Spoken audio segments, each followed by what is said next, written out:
আৰু এই মুহূৰ্তত ছিংগাপুৰত গৈ নিজাববীয়াকৈ কেছ ৰুজু কৰা অৰ্থাৎ গছৰ ৰুজু কৰা দুলু আহমেদ অসম তৃণমূল কংগ্ৰেছৰ জ্যেষ্ঠ নেতা দুলু আহমেদৰ সৈতে ফোনত সংযুক্ত হৈছোঁ আৰু এতিয়া আমি আপোনাক দেখা পাইছোঁ সামাজিক মাধ্যমত এটা বিশেষ পোষ্ট জুবিন গাৰ্গৰ হত্যাকাণ্ডক লৈ আকৌ আপুনি ছিংগাপুৰত নিজাববীয়াকৈ গছৰ কৰা প্ৰসংগত ইতিমধ্যে লিখিছে আজিৰ দিনটোত প্ৰথমটো শুনানি হৈ গ'ল আৰু পৰৱৰ্তী শুনানিলৈকে বাকী আছে এই শুনানিক লৈ আপোনাৰ কেনেধৰণৰ মন্তব্য আৰু পৰৱৰ্তী যি আপোনাৰ ষ্টেপ ছিংগাপুৰলৈকে আকৌ এবাৰ আৰক্ষীৰ লগত যোগাযোগ কৰাৰ ব্যৱস্থাপনা মই সমগ্ৰ বিষয়ৰ ওপৰত আপুনি অকণমান ক'লে ভাল পাম দৰ্শকসকলেও জানিবলৈ ৰৈ আছে মোৰ এটা কথা স্পষ্ট যে অসমত ন্যায় ব্যৱস্থা CID হওক বা SIT হওক চৰকাৰখনে যি ধৰণে লৈ গৈছে তাত মোৰ ক'বলগীয়া একো নাই অসমৰ ৰাইজে দেখি প্ৰথম কথা মোৰ এটাই প্ৰথমৰ পৰা অভিযোগ যে এইটো হত্যা হৈছিলে আৰু এই হত্যাত জাহাজখনত থকা প্ৰতিগৰাকী জড়িত আছিলে কোনোবাই যদি জড়িতও নাই তেওঁ যদি চাইও আছিল তেওঁ সমানে দোষী কিন্তু মই আইনৰ কথা কৈছোঁ এই গতিকে যিহেতু এতিয়া অসমত 5 গৰাকীক হত্যাৰ গোচৰত মাৰ্ডাৰ সেকশনত তেখেতসকলক ইতিমধ্যে আগতে গ্ৰেপ্তাৰ কৰি এতিয়া আদালতত চাৰ্জশ্বিট দাখিল কৰিলে কিন্তু অসমৰ ৰাইজৰ মনত এটা প্ৰশ্ন থাকি গ'ল যে সেই 5 গৰাকীৰ 4 গৰাকী জাহাজত আছিলে শ্যামজানু মহন্তৰ বাহিৰে সেই 4 গৰাকীক হত্যাৰ গোচৰত CID দোষী কৰি হত্যাৰ ধাৰা লগালে কিন্তু সেই একেখন ন্যায়ালয়ত মানে সাগৰৰ মাজত য'ত জুবিনৰ হত্যা হৈছিলে 11 গৰাকী প্ৰবাসী অসমীয়া আছিলে তেখেতসকলৰ বিষয়ে একোৱেই নাহিল আৰু নাহিব আমি আগৰ পৰা অনুমান কৰিছো ব্ৰাইট ফিউচাৰ বুলি ইতিমধ্যে মুখ্যমন্ত্ৰী এটা মন্তব্য দিয়ে থৈছিলে যে তেখেতসকল ব্ৰাইট ফিউচাৰ নে কি ফিউচাৰ সেইবিলাক বাৰু পিছত আহিম কথাটো মোৰ প্ৰথম গোচৰ আছিল যে পেৰেলেলি তদন্ত হ'ব লাগে যিটো তদন্ত ছিংগাপুৰত চলি আছে আৰু মই প্ৰতিটো কথা মই জনাই আছো ছিংগাপুৰ আৰক্ষী যোৱা 12 তাৰিখে যেতিয়া অসম চৰকাৰৰ CID বিভাগে চাৰ্জশ্বিট দাখিল কৰিলে আদালতত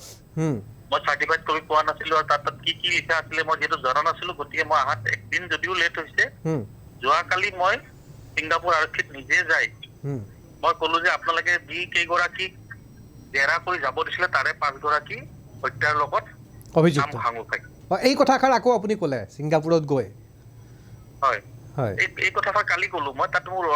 আপুনি ফেচবুকৰ এখনত চাব কালিৰ ডেট আছে আজি পাইছো মই কপিটো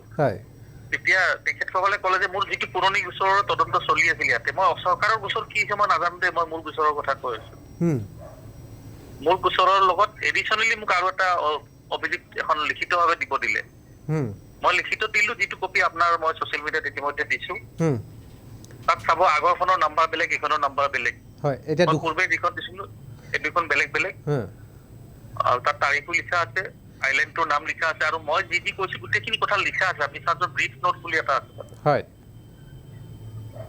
এতিয়া আপোনাৰ ফালৰ পৰা দুখন